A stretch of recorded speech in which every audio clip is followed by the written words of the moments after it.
Disco Novo patrocina A Pie de Calle.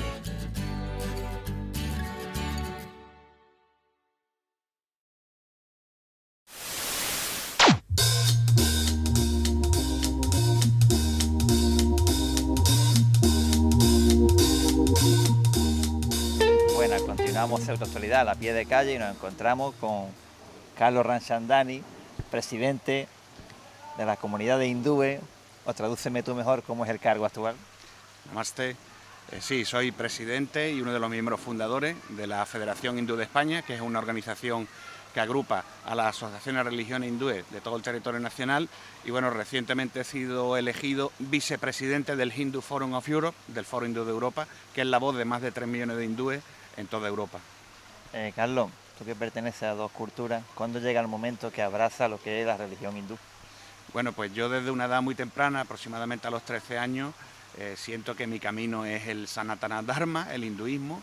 He tenido la gran fortuna de nacer y crecer entre dos culturas, la hindú por mi padre y la católica por mi madre. Y bueno, pues de una elección voluntaria, no ha sido una cosa que se me inculcara y que yo pues pienso que forma parte de algo que no termine mi vida anterior y que en este momento era el momento adecuado en esta vida de abrazar algo que siempre estuve buscando, ¿no?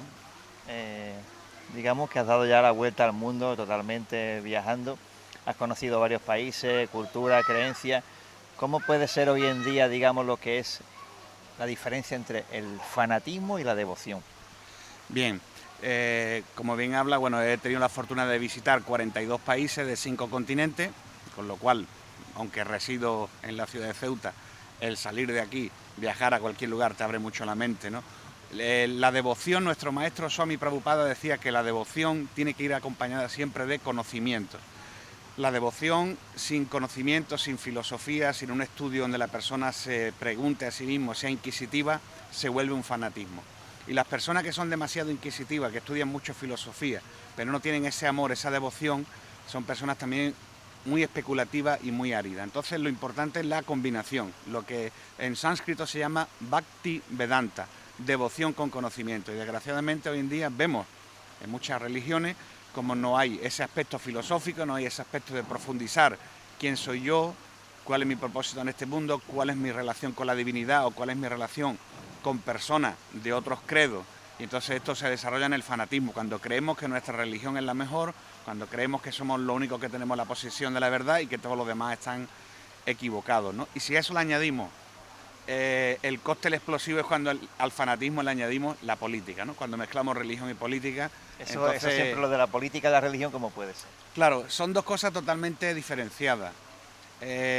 Chanakya Pandit, que era un gran filósofo y que escribió un tratado que se llama Niti Shastra, decía: nunca te fíes ni de un político ni de una serpiente. Decía, porque ambos te van a traicionar y te picarán por la espalda. Lo que pasa es que el político lo hará 2 veces por la espalda y la serpiente lo hará una sola vez. Entonces los políticos prácticamente pues lo que quieren vender un mensaje que luego cuando están en el poder muchas veces pues lo único que hacen es utilizar al ciudadano para llegar a esas cuotas de poder que luego no redistribuyen, ¿no? Entonces claro, cuando mezclamos, es un cóctel muy explosivo, la ceguera del fanatismo religioso con la política, ¿no?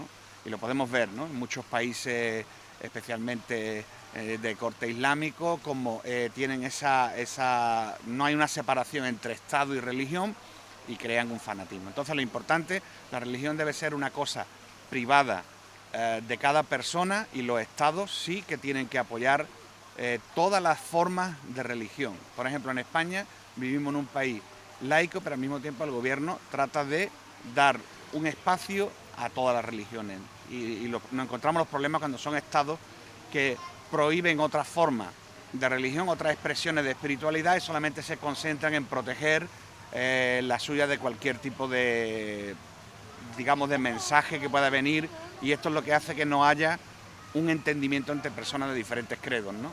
Y Carlos, cuando llegan los momentos difíciles en muchas personas, bien sea debilidad, hay personas de pronto que de la noche a la mañana quieren abrazar otra religión, otra cultura. ¿Eso cómo lo percibe? Claro, cuando una persona está en un estado depresivo muchas veces, o hay personas que tienen tendencia a suicida, muchas veces abrazan cualquier tipo de religión, ¿no? Y bueno, la religión en cierto aspecto, bien llevada y bajo la guía de un maestro o una maestra, nos puede aportar un confort, nos puede dar un alivio espiritual que nos ayude a crear un equilibrio mente, cuerpo y alma. Pero muchas veces, desgraciadamente, ocurre que estas personas en estado depresivo abrazan la religión como un último recurso, la persona que se agarra un clavo ardiendo. Entonces es un doble daño.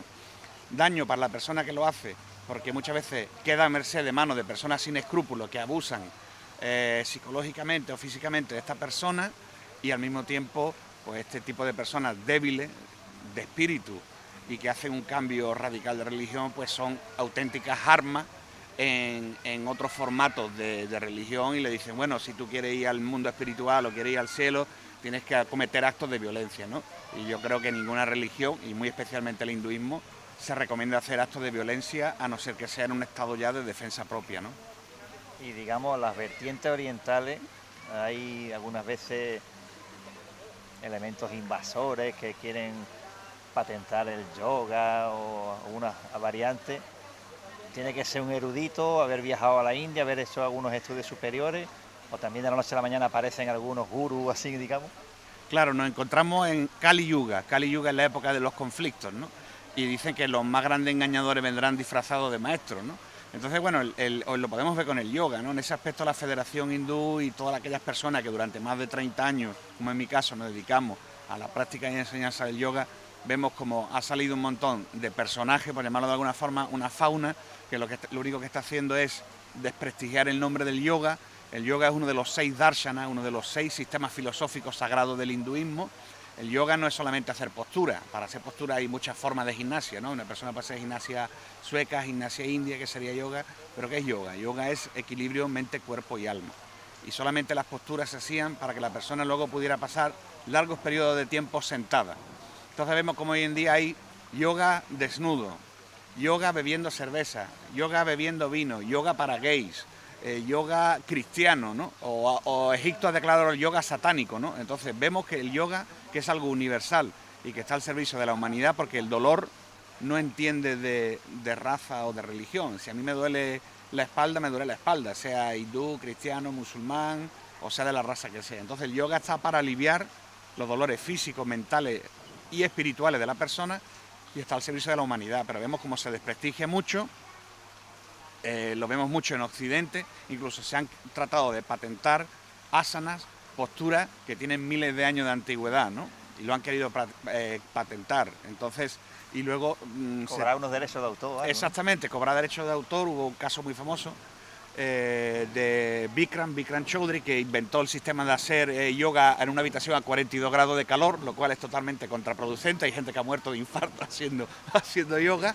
Y cuando en la India te recomiendan que no lo hagas con tanto calor. Entonces han querido patentar respiraciones, pranayamas y posturas que en los textos sagrados tienen más de 2.000 y 3.000 años. Entonces es un mercadeo, y eso mismo ocurre en España. Bueno, yo en España, de todo mi viaje, he visto yoga y flamenco, he visto un torero vestido de luces que dice que hace yoga, ¿no? Cuando uno de los yama y niyama, de los preceptos de yoga, es no hacer la violencia. Entonces una persona que mata animales, como dice que practica yoga. O hemos visto gente de yoga que terminan de darse las clases de yoga y se van de botellón. O sea, todo tipo de aberraciones que, como verás, para aquellas personas que somos practicantes hindúes serios, la verdad es que nos afecta bastante. Y por eso la Federación, entre uno de sus muchos estatutos, de sus muchos objetivos y propósitos, es tratar de poner un poco de orden en el yoga, ¿no? Pues muchas gracias, Carlos. Y otra cosa que siempre nos pregunta la gente, ¿cómo que Ramchandani y Cheyarán, ¿no? Que lo llevas en el carnet. Claro, yo siempre, es una de las preguntas que hay que dejar unos minutos siempre para explicar. Esto es como el caso de Emilio Esteve y Charlie Sheen, ¿no? ¿Por qué me llamo yo Juan Carlos Ramchandani y él Javier Cheyarán y somos hermanos? Bueno, pues lo explico de una vez por todas y espero que todo el mundo se entere. Cheyaram, que es Chelaram, es el nombre de nuestro abuelo. En la India la tradición es cuando un niño nace, le ponen su nombre, digamos, nombre de pila, luego vendría el nombre del padre y luego el nombre de la familia. Y mi padre se llamaba Shankar, su padre se llamaba Chelaram y el apellido de nuestra familia es Ramchandani. Cuando nosotros nacemos aquí en Ceuta, en España, pues nuestro padre va a inscribirnos en el juzgado en pleno franquismo, ¿no? Y entonces, bueno, pues el funcionario de turno dice, no, aquí hay que poner el primero de la madre y el primero del padre. Entonces el primero de mi padre era Chelaram. Y mi padre le explica, por activa y por pasiva, que Chelaram es un nombre propio. Chelaram significa, Chela significa discípulo y Ram significa Dios, discípulo de Dios. Le dice, mire usted, eso es como ponerle Antonio o José o Manuel, nuestro apellido es Ramchandani. Y el tío le dice, bueno, pues o le pone usted el primer apellido o no lo inscribo.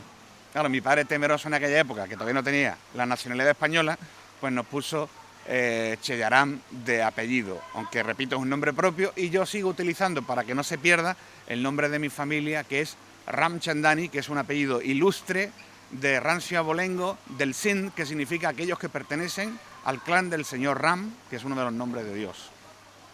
Pues muchas gracias, Carlos, por esta semblanza y que siga genio y figura, los dos hermanos aquí compartiendo micrófono y vivencia de nuestra parte que nos corresponde de la India, aquí en Cierta Actualidad.